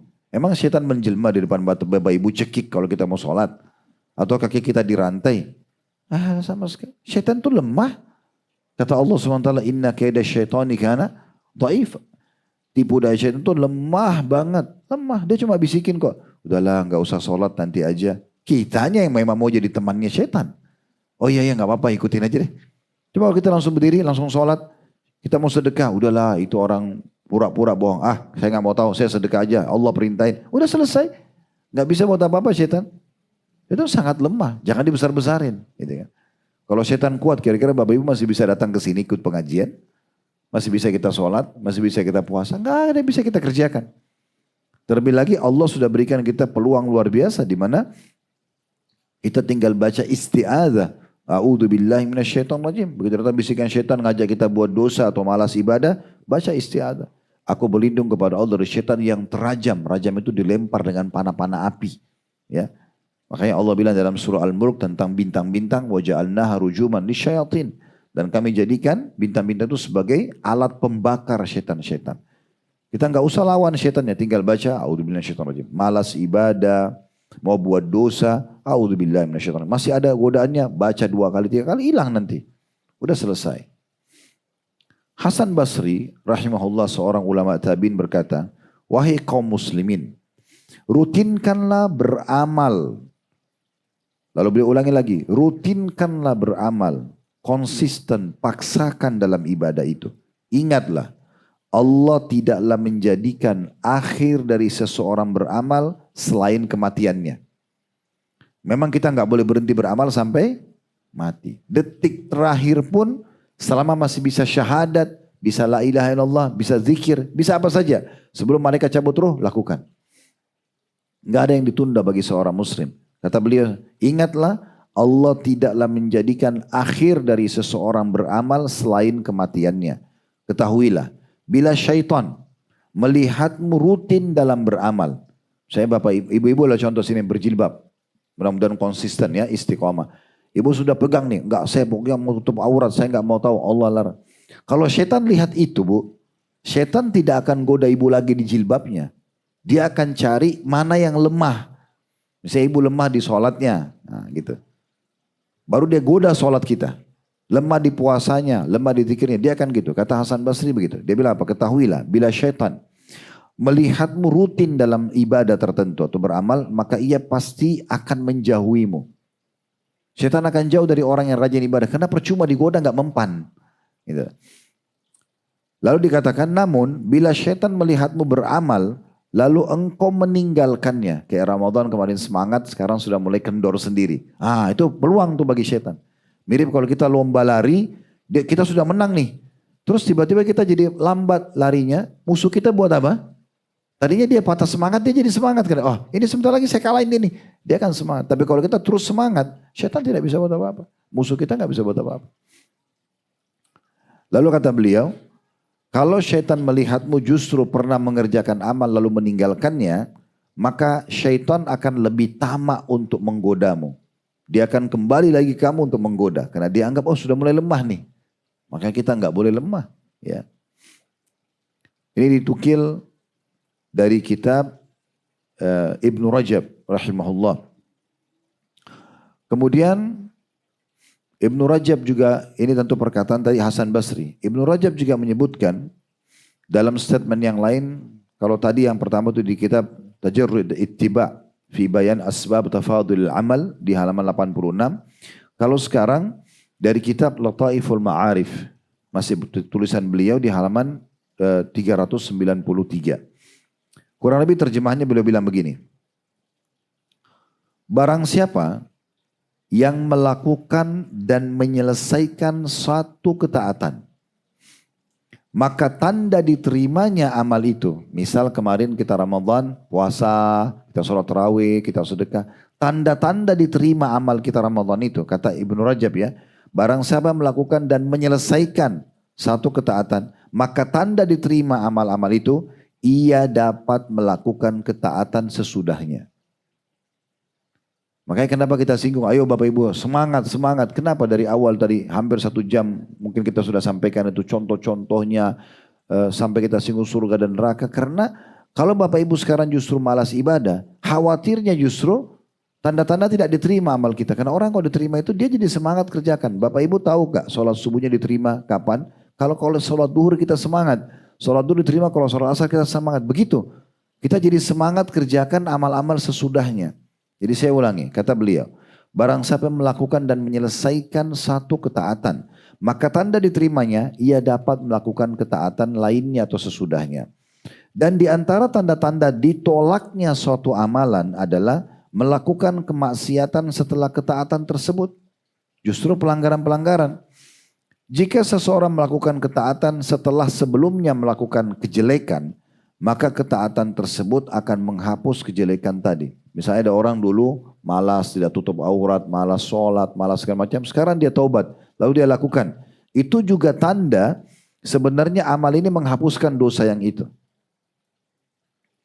Lalu kata beliau, yang terbaik mengikuti ketaatan setelah ketaatan sebelumnya. Ibu dan bapak selalu muhasabah. Saya baru zikir. Zikir apa lagi? Sedekah apa? Amal apa lagi? Pokoknya setiap ada peluang selalu. Dari amal soleh ke amal soleh. Terus gak pernah diam. Dari amal soleh. Minimal zikir dengan lisan. Itu paling gampang. Lagi di mobil nanti di bus pulang ke kotanya. Bapak ibu sekalian ke rumah. Jangan diam. Kalau ngobrol sama teman ngobrol. Selama mubah. Selama boleh. Nanya ngabar. Berbagi pengalaman pendidikan anak. Misalnya masalah rumah tangga. Masak. Oke lah. Gitu kan. Tapi kalau tidak ada. Omong kosong. Gosip. Jangan ikut-ikut. Lebih baik ke zikrullah, lebih baik baca Al-Quran, ya kan gitu. Itu lebih baik. Dengarin ceramah, bisa dengarin sambil di bus walaupun sudah dengar ceramah. Misalnya di sini, gak ada masalah. Pokoknya amal soleh, amal soleh. Anggap itu amal terakhir kita. Kita nggak tahu mungkin sudah kita meninggal. Saya ulangi lagi, kata beliau, yang terbaik adalah mengikuti ketaatan setelah ketaatan sebelumnya. Sedangkan yang terburuk ialah melakukan kejelekan setelah melakukan ketaatan. Taat, sekarang justru tinggalin, sekarang justru buat kejelekan. Sekarang justru buat maksiat. Ramadan kemarin rajin dari wanita saleh dan laki-laki saleh. Sekarang habis Ramadan selesai semuanya. Kata beliau ini justru yang terburuk. Melakukan kejelekan sesudah ketaatan. Kata beliau. Ingatlah bahwa satu dosa. Coba direnungin ya. Kata beliau ingatlah. Satu dosa yang dilakukan setelah bertaubat lebih jelek daripada 70 dosa yang dilakukan sebelum taubat. Ini perkataan luar biasa kata Ibnu Rajab. Ini tanda-tanda keimanan ya. Semoga Allah jaga kita. Yang lalu kita anggap Allah semoga saja maafkan kita itu ya. Tapi di sini perkataannya beliau luar biasa. Dan ini biasanya orang kalau makin dekat dengan Allah, Bapak Ibu sekalian, Allah berkahi lisannya. Allah kasih dia keberkahan bisa menyentuh orang lain. Ini perkataan Ibnu Rajab ini sensitif sekali gitu ya. Beliau mengatakan mengerjakan satu dosa setelah taubat. Dia sudah ngaku ya Allah saya salah, saya tidak mau ulangi. Terus dia ulangi lagi. Itu kata beliau lebih buruk daripada 70 dosa sebelum taubat. Kalau sebelum taubat mungkin memang dia belum tahu. Ya kan? Tapi dengan taubat bersih. Tapi kalau sudah taubat dia ulangi lagi ini jadi masalah kata beliau. Maka ini perkataan luar biasa. Lalu kata beliau di penutupannya, rutinlah meminta kepada Allah agar diteguhkan di atas ketaatan. Selalu berdoa, diminta supaya Allah kasih jadi istiqomah gitu ya. Lalu kata beliau, rutinlah minta kepada Allah ya, agar diteguhkan di atas ketaatan hingga ajal menjemput. Dan berlindunglah selalu kepada Allah dari hati yang mudah berubah-ubah dan berombang-ambing. Ya. Kalau Bapak Ibu sudah mulai rasa malas ibadah, a'udzubillahi minasyaitonirrajim, langsung hadap kiblat, alhamdulillah, wassalatu wassalamu ala rasulillah. Puji Allah, baca salat pada Nabi SAW lalu berdoa, ya Allah, tolong buat hambamu ini jauh dari kelalaian ini. Buatlah hambamu semangat dalam ibadah, jauhkan dosa ini. Langsung berdoa kepada Allah supaya terlindungi. Kemudian juga ada firman Allah SWT dalam surah Fussilat. Ya. Ini di ayat 30, surah nomor 41. Kalau Bapak Ibu saya sebutin ayat begini mau dibuka silakan ya di aplikasi Al-Qur'annya. Di situ Allah Subhanahu wa taala menyebutkan dalam surah Fussilat surah nomor 41 ayat 30, innal ladzina qalu rabbunallahu tsumma istaqamu tatanazzalu alaihimul malaikatu alla takhafu wa la tahzanu wa abshiru bil jannati allati kuntum tu'adun. Apa artinya ayat ini? Kata Allah SWT, sesungguhnya orang-orang yang mengikrarkan, mengucapkan Tuhanku Allah, ini sudah kita penuhi kategorinya, ya. Kita mengatakan Tuhan kita Allah. Kemudian yang penting adalah thumma istaqamu, lalu konsisten dengan itu. Apa yang Allah perintahkan, wajib atau sunnah dikerjakan. Apa yang Allah larang, haram atau makruh ditinggalkan. Kemudian mereka istiqomah. Apa yang mereka dapatkan? Maka otomatis akan turun para malaikat kepada mereka. Seraya menyampaikan kepada mereka di saat ajalnya datang, tidak usah takut. Makna tidak usah takut di sini, tidak usah takut ya dengan apa yang akan datang di depanmu. Kamu akan selamat, tidak akan masuk neraka karena amal-amal salihmu. Dan jangan kalian bersedih, sedih dengan keluarga yang kalian tinggalkan, harta yang kalian tinggalkan, karena Allah ganti yang lebih baik. Dan terimalah berita gembira dengan surga yang telah dijanjikan untuk kalian. Ini ayat luar biasa dahsyatnya, surah Fussilat ayat 30. Orang-orang yang mengikrarkan Tuhanku Allah, kemudian mereka konsisten mengerjakan perintah, meninggalkan larangan, ya, yang halal dinikmati, yang haram ditinggalkan, yang diperintahkan wajib atau sunnah semua dikerjakan. Ingat ya, amal sunnah juga perintah Allah. Maka tadi kita kasih contoh, zikir, baca Quran, sholat duha, walaupun sunnah perintah Allah juga. Jangan ditinggalkan, kerjakan semua. Karena nanti akan ada penyesalan di surga. Kalau kita dibandingkan dengan teman kita yang kerjakan, dia dapat derajat yang lebih tinggi dari kita. Ya, begitu juga dengan meninggalkan yang haram, yang haram dan yang makruh. Contoh makruh itu kan minum berdiri, makan berdiri itu kan makruh hukumnya. Tidak dosa, tapi kalau Bapak Ibu tidak kerjakan dapat pahala. Yang makruh pun kita tinggalkan. Maka orang-orang yang seperti ini akan turun malaikat-malaikat di saat ajal mereka mau datang dan mengatakan pada mereka, kalian tidak usah takut. Menghadapi kematian ini sesudahnya aman semuanya. Dan jangan kalian sedih meninggalkan keluarga dan harta-harta kalian, dan terimalah berita gembira dengan surga yang sudah dijanjikan. Ibnul Jauzi rahimahullah berkata tentang tafsir ayat ini. Beliau mengatakan ulama tafsir memaknakan istiqomah di sini setelah mengikrarkan Tuhanku Allah lalu istiqomah dengan 3. Yang pertama istiqomah di atas tauhid, mengesahkan Allah, tidak pernah berbuat syirik, gak minta-minta sama batu, ya pohon, keramat, jimat, orang mati, gak ada. Mintanya hanya kepada Allah, bertauhid kepada Allah, mengesahkan Allah. Ini penting sekali ya. Ini termasuk orang yang nanti akan disampaikan berita gembira oleh para malaikat karena istiqomah di atas tauhid, ya. Ada apa-apa, Bapak Ibu kembali kepada Allah saja. Masalah rumah tangga, masalah bisnis, masalah pekerjaan dan segala macam kembali kepada Allah. Tidak usah ke dukun, ya. Tidak usah melakukan hal-hal yang aneh-aneh yang akhirnya merusak tauhid kita, ya. Ini nggak usah. Ini hati-hati sekali karena dukun-dukun ini dulu namanya dukun. Setelah itu diubah jadi keren sekarang ya. Orang pintar, paranormal. Nah ini bahaya sekali nih. Supaya orang mau percaya. Padahal sebenarnya ini tidak benar semuanya. Sampai kata Nabi SAW sampai mendatangi dukun, peramal, penyamun, penyihir. Bertanya, tanya saja. Belum percaya, nggak diterima sholatnya 40 hari. Kalau dia datang, dia bertanya, dia percaya kufur. Terhadap apa yang diturunkan kepada Nabi Muhammad SAW. Jadi nggak boleh.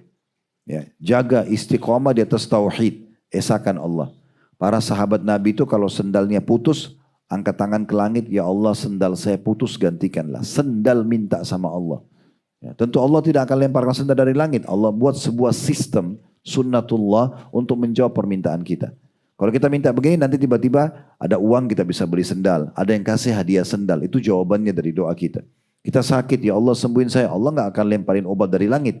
Tapi kita dapat dokter cocok konsultasi, dapat resep sembuh. Nah itu jawaban dari doa kita. Nah seperti itulah. Jadi istiqomah Bapak Ibu sekalian dalam tauhid. Yang kedua kata Ibnul Jauzi, istiqomah dalam ketaatan dan menunaikan kewajiban Allah. Apa yang Allah perintahkan semua dikerjakan. Apa yang Allah larang semua ditinggalkan. Yang ketiga istiqomah di atas ikhlas dalam beramal hingga maut menjemput. Maksudnya tetap istiqomah sampai salah seorang di antara kita meninggal dunia. Nah itu yang disebutkan oleh Ibnul Al-Jauzi rahimahullah. Sebelum menyesal Bapak Ibu sekalian, kita harus melihat dan mempelajari kisah-kisah orang sebelum kita. Kita ini bisa menjadi seperti Abu Bakar, Umar, Uthman, Ali, Aisyah, Hafsah, dan semua sahabat-sahabat Nabi yang mulia ridwanullah alaihim kalau kita mengikuti hidup mereka. Kenang kisah-kisah mereka supaya kita bisa menciplak hidup mereka. Tapi kita juga bisa sebaliknya, bisa menjadi Abu Jahal, Abu Lahab, yang meninggal dalam keadaan kafir. Ya, ada orang juga yang di masa Nabi SAW masuk Islam lalu murtad, ada, gitu kan? Mereka tidak istiqomah dalam kebenaran, yang masuk Islam kemudian murtad itu tidak istiqomah, meninggal dalam keadaan kufur. Ya, maka orang-orang seperti ini ada juga. Kita tinggal tentukan jalan. Mau seperti orang-orang yang selamat atau kita menjadi orang-orang yang celaka. Nah, cara yang terbaik adalah pelajari tentang kisah orang-orang soleh ini supaya kita bisa melihat bagaimana mereka konsisten, bagaimana mereka mengisi hidup hari-harinya, gitu ya. Nabi Muhammad SAW mengajarkan kepada kita semua. Beliau seorang Nabi. Kalau Bapak Ibu bilang, tapi saya mau, ada nggak contoh selain Nabi? Ada para sahabatnya.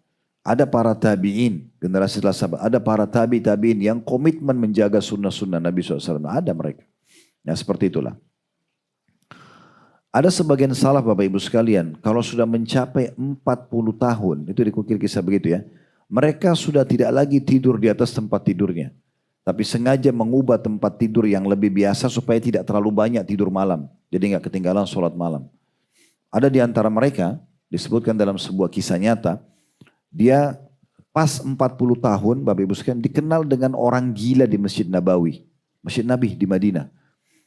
Jadi di Madinah itu dikenal dia sebagai orang gila. Dia dulu pengusaha sukses, terus tiba-tiba kayak stres atau orang jadi kayak orang gila. Terus dia tinggal di Masjid Nabawi. Dan orang tinggalkan karena dianggap dia orang gila.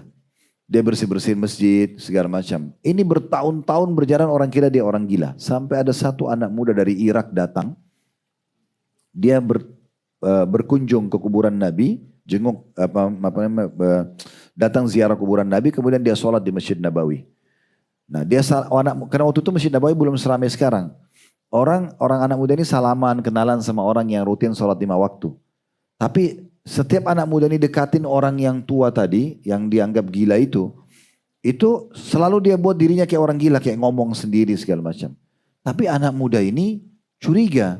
Selama 3 hari dia dalam masjid, dia memperhatikan gerak-geriknya orang yang dianggap gila ini.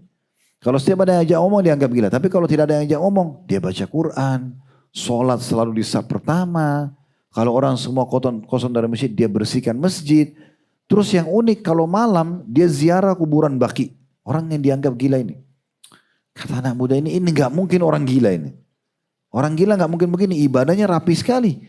Baca Quran, zikir, sholat selalu di saf pertama, berdoa, bersihin masjid. Ini perlu amal soleh orang normal ini. 3 hari diikutin terus sama dia, sama kegiatannya.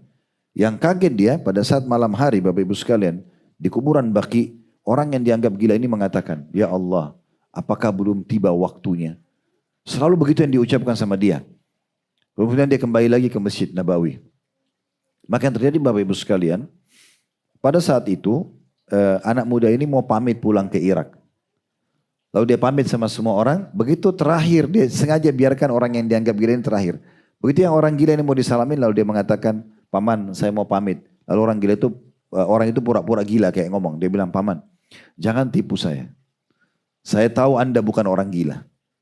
Waktu itu memang anak muda ini kebetulan ngomong, dia tunggu masjid sudah kosong. Kemudian dia ngomong sama orang yang dianggap gila ini. Karena orang ini tidak tinggalkan masjid di situ terus.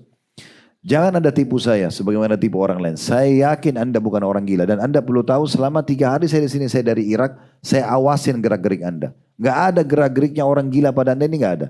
Anda baca Quran, anda sholat tepat waktu. Anda ziarah kuburan Baqi. Anda berdoa antara azan iqamah. Orang gila dari mana ini?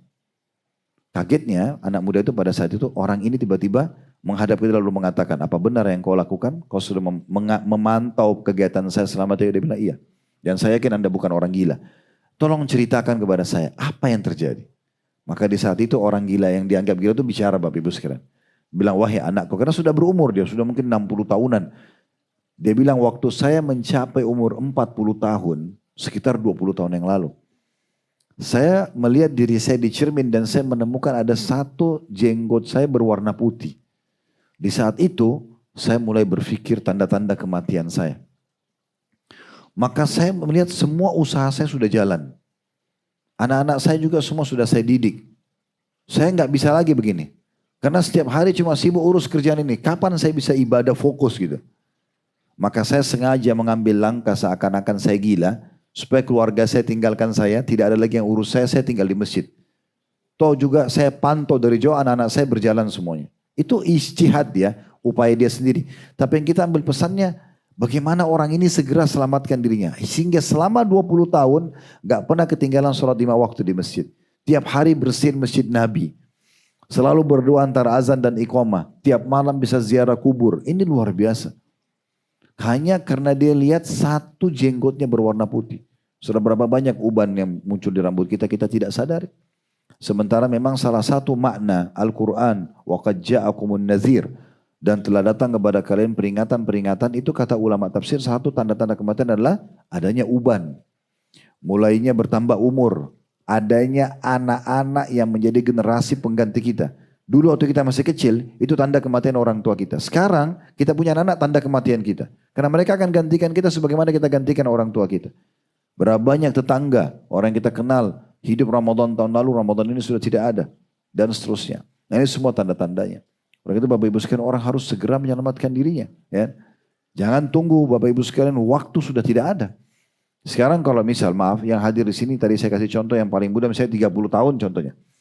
Itulah umur dia yang sebenarnya. Ada yang 40, 50, 60, berarti itulah umur kita yang sebenarnya. Sekarang pertanyaan sederhana. Apa yang bisa menjamin kita masih bisa hidup seumur yang sudah kita lalui? Contoh misalnya saya sekarang 50 tahun. Apakah, siapa yang jamin saya bisa hidup 50 tahun ke depan? Yang benar adalah saya menyadari umur saya sudah lewat 50 tahun. Itu yang benar. Sisanya sehari, 2 hari, kita tidak tahu. Kalau Allah kasih 2 kali lipat lagi, alhamdulillah. Tapi kalau tidak, toh semua orang akan meninggal. Kalau nabi-nabi aja meninggal bagi kita. Jadi harus sadar sebelum terlambat ini. Karena kalau sudah terlambat meninggal, menyesal, gak ada gunanya. Sudah kita jelaskan tadi bagaimana ada orang yang menyesal pada hari kiamat. Ada kisah seorang wanita di Irak, Bapak Ibu sekalian, dikenal dengan Ujrah si buta. Namanya Ujrah, matanya buta. Dikenal sekali, orang ini, ibu ini ya, setiap kali menjelang subuh di sepertiga malam, dia habis sholat malam, dia selalu berdoa di sejadahnya di tempat sholatnya itu dan didengar oleh tetangga-tetangganya karena setiap hari begitu. Dia menyeru dengan suara yang paru atau sedikit sedih. Dia mengatakan, kepadamu ya Allah, orang-orang beribadah menerjang kegelapan malam. Kepadamu lah orang-orang ibadah, orang-orang yang mau ibadah di malam seperti ini mereka sibuk ibadah, menerjang malam. Mereka berlumba-lumba menuju rahmatmu dan keluasan ampunanmu. Kepadamu wahai ilahi, aku meminta dan bukan kepada selainmu. Semoga engkau menjadikan diriku termasuk orang-orang yang pertama masuk ke dalam surga. Engkau mengangkatku di sisimu di dalam Illiyin. Ini adalah surga tertingginya ya di dalam buku yang dicatat ahli-ahli surga. Pada derajat orang-orang pilihan. Maksudnya engkau angkat aku derajat orang pilihan. Dan engkau kumpulkan aku bersama hamba-hambamu yang saleh. Sesungguhnya engkau adalah sebaik-baik zat, maha penyayang, ya. Zat yang maha agung dan maha mulia. Kemudian orang tua itu pun tersungkur wafat. Dalam kondisi dia terus, akhirnya dia meninggal dalam kondisi berdoa dan terus menangis sampai masuknya fajar. Maaf saya ulangi, bukan meninggal ya. Dikatakan kemudian ia tersungkur sujud setelah berdoa dan terus menerus menangis dan berdoa hingga fajar masuk. Hingga fajar masuk. Kita tutup Bapak Ibu sekalian dengan pesan-pesan yang lain yang disampaikan oleh para ulama berhubungan dengan masalah ini. Contoh misalnya Abu Minhal. Abu Minhal ini seorang ulama Bapak Ibu sekalian yang dia mengatakan tidaklah seseorang itu atau seorang hamba didampingi dalam kuburnya lebih dia cintai daripada banyaknya istighfarnya, banyaknya permohonan ampunnya. Ya. Al-Hasan Basri berkata, perbanyaklah istighfar di rumah-rumah kalian, di meja-meja makan kalian, di jalan-jalan kalian, di pasar-pasar kalian dan di majlis-majlis kalian, karena tidak ada yang tahu kapan ampunan itu akan turun. Makna lainnya sebenarnya walaupun di sini singgung istighfar, makna lainnya adalah sebenarnya lebih kepada bagaimana seseorang mengisi amal-amal saleh. Jangan sia-siakan lagi Bapak Ibu sekalian ya. Tujuan majelis ilmu kita seperti ini itu adalah untuk menambah keimanan dan ketakwaan kita. Jadi kalau Bapak Ibu rasa misalnya, merasa lebih dekat sama Allah, merasa lebih takut karena amal solehnya kurang, merasa takut nanti dihukum karena ada dosa belum kita taubat, itu efek dari ilmu. Kalau ada itu dijaga, pulang dari sini jangan heran kalau itu ada, ya. Jangan malah ditepis, dihilangkan, dirasa ini mengganggu sehingga kita kembali lagi dalam kelalaian-kelalaian kita. Karena memang kematian itu fakta dan data yang pasti akan datang, ya. Tidak mungkin seseorang dari kita luput dari kematian karena memang kita pasti akan mati dan dia adalah satu-satunya pintu menuju kepada kehidupan abadi nanti di akhirat sana. Oleh karena itu selamatkan diri kita Bapak Ibu sekalian sebelum terlambat, Allahu a'lam, dan ambillah pelajaran besar dari Ramadan kali ini. Cukuplah Ramadan lalu kalau diikuti dengan kelalaian sesudahnya, sekarang justru mumpung di bulan Syawal, maksimalkan. Saya juga ingin tambahkan, puasalah 6 hari bulan Syawal, ya. Karena kata Nabi SAW, siapa yang puasa Ramadan sebulan penuh diikuti 6 hari dari bulan Syawal, sama dengan pahalanya puasa setahun penuh. Jadi kalau Bapak Ibu kerja di perusahaan, lalu pimpinan perusahaan bilang begini, siapa yang kerja bulan Januari full 1 bulan penuh, tambah 6 hari saja lembur di bulan Februari, saya kasih gaji setahun. Nah ini biasanya kalau dijelaskan gaji cepat difahami gitu ya. Maka seperti itu. Pertanyaan sederhana, kenapa enggak puasa Syawal? 6 hari itu pendek sekali. Makanya saya kadang-kadang kalau terjemahkan hadis ini saya bilang begini. Kata Nabi SAW, siapa yang berpuasa Ramadan sebulan penuh diikuti 6 hari dari 6 hari saja. Ada saya tambahkan saja. Dari bulan Syawal sama dengan pahala puasa 365 hari. Kita bayangkan Bapak Ibu sekalian kalau puasa 365 hari non-stop. Itu kan meletihkan. Tapi kita bisa dapat Allah ringkas hanya tambah 6 hari. Kenapa enggak puasa? Orang yang bertanya, Ustaz, mana duluan? Saya bayar utang atau saya puasa dulu? Tentu utamanya bayar utang baru puasa Syawal.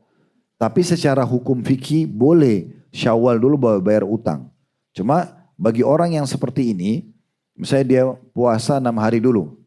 Ya, Syawal nanti dia bayar utangnya misalnya bulan depan atau nanti bulan depannya lagi. Secara hukum fikih boleh. Tapi masalahnya selama utang Ramadan belum dibayar walaupun Syawal sudah selesai, belum dicatat di buku amal puasa setahun. Karena syarat utamanya puasa Ramadan sebulan penuh baru ditambah 6 hari Syawal. Oleh karena itu kami selalu sarankan bayar utang dulu, bayar baru puasa Syawalnya. Toh kita ini kayak mesin mobil tadi masih panas gitu ya. Tapi kan Ustaz masih banyak undangan ketupat dan segala macam. Kita masih punya Selasa, Rabu, Jumat, Sabtu, Ahad. Oke, pakai Senin Kamisnya. Masa Senin Kamis juga nggak bisa. 7 hari 1 pekan, ini puasa dulu nih Senin Kamis nih. 2 hari, 5 hari masih bisa. Lagian juga kita masih bisa, kalaupun mau Syawalnya 6 hari betul-betul itu bagus juga tuh. Supaya selesai gitu ya. Misal, toh kita bisa janjian setelah 6 hari nanti. Atau di malam hari. Kan bisa saja begitu ya. Contohnya, atau mungkin seperti majelis taklim ini kita sepakat yuk sama-sama satu majelis taklim kita mulai puasa besok ya, semua rame-rame. Ayo sama-sama kita menyumbang untuk buka puasain orang biar dapat pahala. Nah, seperti kita hidupkan suasana begitu kan bisa saja. Contohnya gitu. Di 6 hari Syawal puasa Bapak Ibu sekalian, sayang sekali. Puasa Senin Kamis 2 hari sepekan. Ditanya kepada Nabi Muhammad SAW, kenapa anda puasa Senin Kamis? Apa tujuannya? Kenapa? Kata Nabi SAW, karena setiap Senin dan Kamis amal soleh lagi dilapor kepada Allah. Saya mau waktu dilapor saya sedang puasa. Sehat itu. Ada satu dokter di barat, orang non muslim, dia bilang apa? Komunitas manusia yang paling sehat umat Islam karena mereka punya program puasa. Seminggu 2 hari. Jadi kalau 7 hari itu, 5 hari ini kita makan macam-macam, 2 hari ini penetralnya. Normal itu. Bagus banget gitu. Ajak suami, ajak istri, ajak anak itu bagus banget. Puasa 3 hari setiap bulan namanya Ayyamul Bid. Tepatnya 13, 14, 15 dari bulan Hijriyah. Ini yang paling afdol. Tapi kalau tidak bisa seperti ibu-ibu ada masa perputaran haidnya misalnya kalau yang masih haid. Misal maka bisa dipilih tanggal berapa saja dari bulan Hijriyah tapi 3 hari. Misalnya 1, 2, 3. Ya, 7, 8, 9 yang tidak kena dengan masa haid misalnya. Nah, tapi kalau afdalnya 13, 14, 15. Ini 3 hari berturut-turut. Kata Nabi SAW puasa 3 hari setiap bulannya. itu sama pahalanya puasa setahun penuh. Ini luar biasa keutamaannya. Kemudian selanjutnya ada puasa 9 hari ya berturut-turut di awal bulan Zulhijjah. Kita sekarang bulan Syawal ya. Setelah Syawal bulan Zulqa'dah. Ya, Syawal ini adalah bulan ke-10 dari bulan Hijriah, sama Oktober kalau kita di Masehi ya. Nanti bulan depan ada Zulqa'dah sebulan penuh, itu dikenal mirip dengan bulan November. Nah, bulan Zulhijjah ya itu bulan ke-12-nya sama dengan Desember kalau Masehi. Itu 9 hari pertamanya Zulhijjah itu sunnahnya dianjurkannya puasa. 9 hari. Karena semua amal yang dikerjakan di situ itu lebih baik daripada jihad. Ya. Ya, kalau supaya mudah ingat juga, Bapak Ibu ingat Idul Adha. Lihat kapan Idul Adha? Itu kan 10 Zulhijjah. Nah, 9 hari sebelumnya. 1 sampai 9. Ya, kan? Ya, ini hari-hari emas. Di mana Nabi SAW mengatakan tidak ada hari-hari ya, di mana amal soleh yang dikerjakan dalamnya lebih Allah cintai dibandingkan amal-amal yang dikerjakan di 10 awal bulan Zulhijjah. Maka kata para sahabat, ya Rasulullah, jihad di jalan Allah juga belum bisa mengalahkan amal-amal soleh yang dikerjakan di 10 awal bulan Zulhijjah. Kata Nabi SAW, iya, jihad pun belum bisa mengalahkan amal yang dikerjakan di saat itu. Jadi di 10 hari pertama ini Bapak Ibu sekalian, walaupun Anda baca subhanallah sekali, lebih baik daripada jihad. Ya, pahalanya. Sampai kata Nabi SAW, kecuali ada seorang laki-laki yang keluar membawa seluruh hartanya, dia juga bawa jiwanya di medan perang, kemudian dia tidak membawa pulang keduanya. Habis hartanya diinfakkan, dia pun mati syahid, baru sama dengan pahala ibadah yang dikerjakan walaupun kecil di 10 awal bulan Zulhijjah. Kenapa Ustadz bilang 9 hari puasa? Ini kan keutamaan 10 hari. Karena tanggal 10-nya Idul Adha, nggak boleh puasa. Nah kalau Bapak Ibu nggak bisa 9 hari ini, minimal tanggal 9-nya. Dikenal dengan hari Arafah ya. Karena puasa sehari hari Arafah ini, kata Nabi SAW membersihkan dosa-dosa setahun yang lalu dan setahun akan datang. Begitu juga dengan puasa 9 dan 10 Muharram.